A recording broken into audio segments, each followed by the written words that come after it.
My name's Geoff Dixon. I'm 24 years old. I box out of Noble Arts Pro Boxing Gym in Guildford. I've had 2 pro fights, won 1, drawn 1.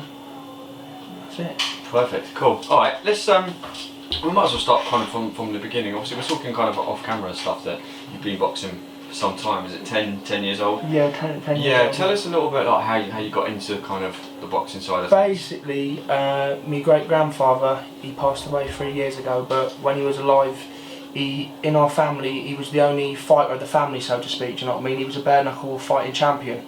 So after him there weren't really no fighters, etc. No one was really fighting or whatever.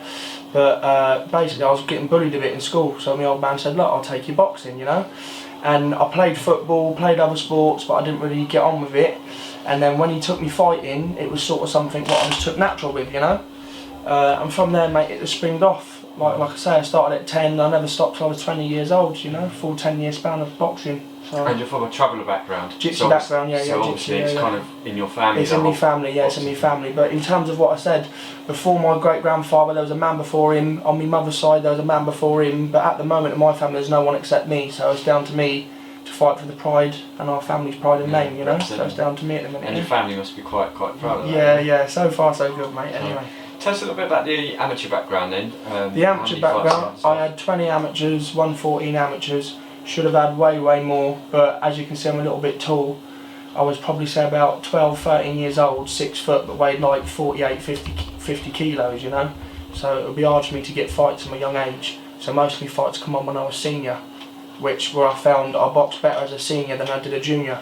But then, as you were saying earlier about off camera, like politics and stuff, I went to a lot of travelling clubs when I was younger. I come here in my senior where I'd done better here, but there's a lot of ringside politics. So a lot of dads would come to the gym with their boys and, like, so to speak, like kiss the trainer's bum to get them fights or whatever. But my old man, he worked nights, so he'd take me to the gym and my mum would pick me up afterwards. So I'd come in, train just as everyone else, have just as much skill as everyone else, but from when my old man wasn't there trying to play kissy with the trainer to get me fights, I didn't get the fights I deserved, you know. But then when I turned a man, that's when I got more fights what I deserved, you know. So I should have way more than what I had.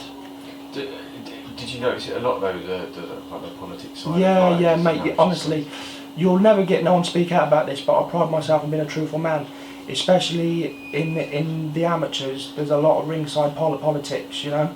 But this club isn't like that at all. When I come here as amateur, Johnny didn't care if you turned up on your own or with all your family, you got what you deserved. But other clubs that I went to, if you didn't play kissy with the trainer, you didn't get fights. But my old man's a proud man, he doesn't go on like that, you know.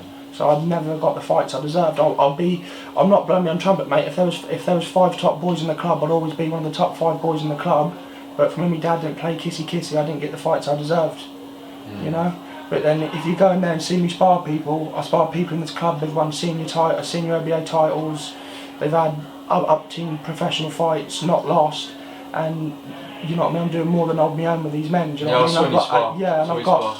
I've got half the experience they got. Do you know what I mean? So, and with me, as we spoke about me background and stuff, a lot of these boys, and this is me just talking solely the truth. They've been taught what they've been taught, but with me, it's bred into me. Do you know what I mean? I'm bred to be a fighting man. That's what I am. Do you know what I mean? It's bred inside of me. What I've got, and Johnny says it every time after we spar. You haven't been taught what you've got. He said it's natural, do you know what I mean? It's bred into me, do you know what I mean? My ancestors has fought their whole life, you know, so I'm just taking that into the ring. Did you, as well, like, just going back to the amateur side, like when you had your fights and got your decisions and stuff, did you feel a lot was, you know, went against you because maybe your traveller background, was it, or was sort of a lot. I mean, it sounds silly, but I haven't really got a proper traveller's second name, do you know what I mean? Like, usually they can tell that you're a traveller by your second name, but my second name's a bit more subtle compared to other travellers' second names. But that does happen a lot sometimes. I mean, not saying I've been robbed every fight I lost, because I'll be telling you lies. I've turned up sometimes and been beat fair and square. But there's some fights what definitely should have went my way, but didn't. But then it turns out that most people from my club is travellers, and we are. And you're getting there, and sometimes you clearly win. Like, it's the same as snooker, mate. If I play you at snooker and I pop more balls than you, I should win the game.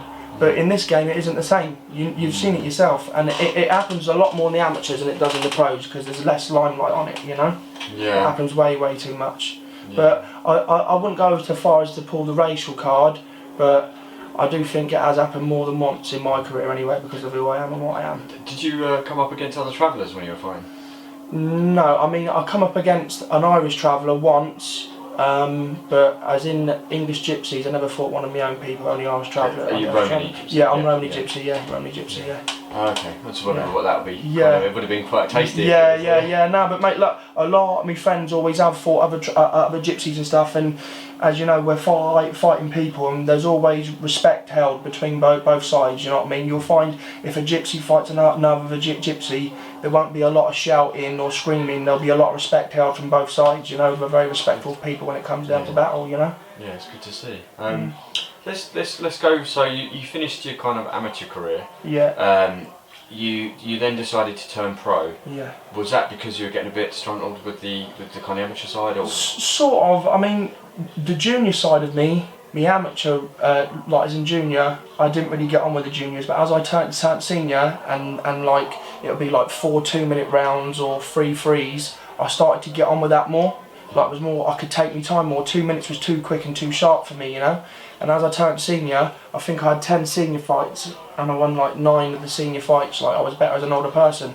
So eventually, obviously Johnny trains a lot of pros anyway, and I was still amateur here, and I was sparring with pros, training with pros, and I thought, I'm doing all this pro stuff, I might as well just turn pro, you know.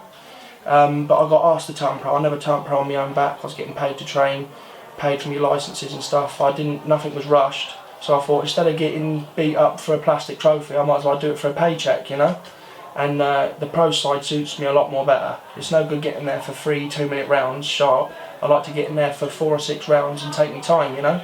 Yeah. I'm more of a duration fighter. The longer it goes on, the better I get, sort of thing, you know. Yeah, no, that makes sense. So let's so you're pro. You know, you mentioned your record that you've had a couple of fights and a win and a draw. Do you think you were kind of rushed into the? Yeah. Definitely. I mean, I was 19, my first pro fight I was 19, fought a geezer, he was 30 years old, won that. Second one, I was 19, he was 31, and it was my own fault again. I sort of took a little bit of the amateur into the pro, as into making weight, because as amateur, from when it's only like 3 2-minute rounds, if I starve myself to make weight, it's only 2-minute rounds. But when you're doing 4 threes under big lights, and there's a big crowd and you've got a big strong man in front of you, he's not just mature as in strength, he's a lot more mature in the head as well, you know. But look, it wasn't a fight as in I got bashed up. It was just a grueling hard fight, you know what I mean, and it was definitely deserved of a draw, but it was my own fault for struggling to make weight. But I learnt more from that fight than any other fight I ever had, you know what I mean. It learnt me a lot about myself, you know. I was 19 years old, I had a brawling fight with a 31-year-old man, and still didn't lose, but I got the draw, which I wasn't happy with at the time. I was meant to have a third fight after that, and Johnny's got good connections. For 7 weeks I took off work, trained hard. I sparred Chris Eubank twice a week, James DeGale once a week. He was getting me good sparring, and the night before, and the geezer I fought, I knew him, I watched him fight before, I knew I was going to stop him, I knew what I had over him, and I was in too good a shape. And then the night before the fight, someone got stabbed to death outside York Hall, unfortunately, and the show got called off.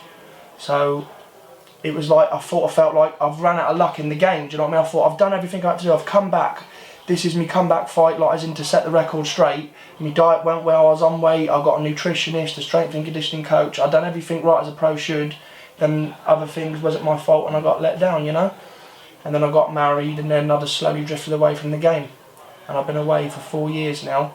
But now I've come back and I'm a different man completely to what I was before. Way different man to what I was before. Do you think those 4 years as well probably done you a bit The of good? best thing whatever happened to me. The best thing whatever happened to me, mate. I've gone away, got married. I'm having a kid now. My missus is 5 months pregnant. She's having a little boy. And it's like I want other things from life now, do you know what I mean? I went out, enjoyed myself, because as a boxer, as you probably know, you're in box to make yourself. If you have a birthday, sometimes, mate, I couldn't have my own birthday cake till after I boxed, you know? So I went out, enjoyed myself, done a bit of partying, lived my life a little bit, but then it clicked back in me what I was born to do. I was born to do this, you know? And mate, listen, I know I've only had 2 fights and drawn 1, but I'm a way better man than what my record says, and this time round, I will prove that, do you know what I mean? Inside me, I've got what no fighter in this gym's got, and that's no disrespect, because all these people are my friends and my teammates, but inside me I've got something what no one else has got. Well, hopefully, like this pandemic kind of clear, you know. Yeah, to be honest, mate, it done me a favour. I come back in March, and I was back in and I weighed like I boxed at light heavy before, which is like 81 kilos, and I was weighing like 18 stone when I come back to the gym. I put on so much weight, and like Tyson Fury. yeah, mate. Honestly, the weight I put on was a joke. You know what I mean? And how far I let myself go. When I talk about coming back, I thought it was impossible to come back. Now I've lost 3 stone, and I'm still about 15 stone now. I'm exactly like 6 kilos off the weight I got to fight off. And to be fair, I'm not even dieting at the minute. I'm eating what I want. I'm just training hard, you know. So when I get my nutritionist in and lose me weight, it will come off easy. So you think you're? What weight do you think you're gonna? Cruiserweight, yeah, cruiserweight, I mean, you think cruiserweight. eventually 100%, mate. At the minute, I'm sitting where I'm at because I know I can. But the minute I start dieting and eating lean, the weight's going to fall off me, you know what I mean? I'm only holding the weight on because I know in a minute a fight date's going to come. Yeah. We're looking at like November, December, we're just coming into September now. So I'm just going to carry on enjoying me little bit of shitty food here and there till the moment comes where I've got to grind again, you know? But mate, me fitness is boshing at the minute. Me fitness has come on leaps and bounds. I've gone from doing 2 rounds to doing like 8 rounds now, do you know what I mean? Yeah. I've gone from running 2 miles to running like 5-6 miles, you know what I mean? I'm training 5-6 times a week, so my fitness is there. Excellent. Well, hopefully, hopefully like, at the end of the year we'll get some sort of small horse shows. Cause Mate, we're missing them as yeah, well, that's what you I'm know, hoping for. I'm hoping for that as well. I really am hoping for that. But I've been chatting to John, and yeah, I'll be very surprised if I'm not out come the end of the year. But we're all in the same boat, mate. We're all in the same boat. When I come back to the gym in March, I was back here for like 2 weeks, and the pandemic happened, shut the gym down. But I stayed loyal. I was training 5 days a week at home. I lost most of my weight at home, and I've been back in the gym for the past 8 weeks. But the people I'm sparring and training with, they've been in the gym non-stop for the past 4 years, you know? And you wouldn't think that I've been away for as long as I have. So I ain't been rude, my class is shining through me sparring, so it's only going to go up and up for me. Are you a full-time boxer, or did you say you work as well? No, full-time boxing, mate, full-time boxing, So you can just yeah, I'm on my job, I'm working on my job hard. I'll be honest, mate, I ain't taking this light-heartedly this time. Right, see that, mate. So we're pretty much kind of finished. Yeah, that's alright, mate, no worries. I know I'm a big talker, I can talk all day, can't I? It's good.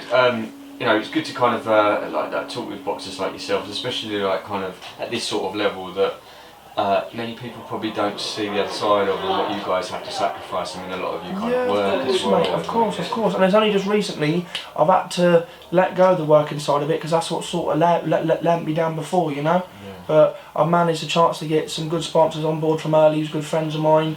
You know, and they're like, look, we know what you can do, so we want to help you achieve that, you know? Yeah. So I'm 24 now, I'm not 34, and within the next 4 years, I like I say, mate, I don't like blowing me on trumpet, but I'm a truthful man, I speak the truth. This ain't the last you're going to see of me. Like cruiserweight/heavyweight can go on till late 30s Yeah, anyway. I mean, exactly. you're probably not going to reach your peak Exactly. until probably 30 anyway. I know that, but to be honest with you, mate, now, not like I know I'm in my prime, but the more I train and the more fit I get, I know how much more my prime I'm coming into. You know, I can see myself getting stronger, faster, and sharper. When I first come back, the sparring was more fighty from when I was tired, but when my fitness is coming back, the old boxer in me is coming back in. You know, yeah. I'm more skillful when I want to be. I just gotta not lose me rag sometimes because it's easy to get upset.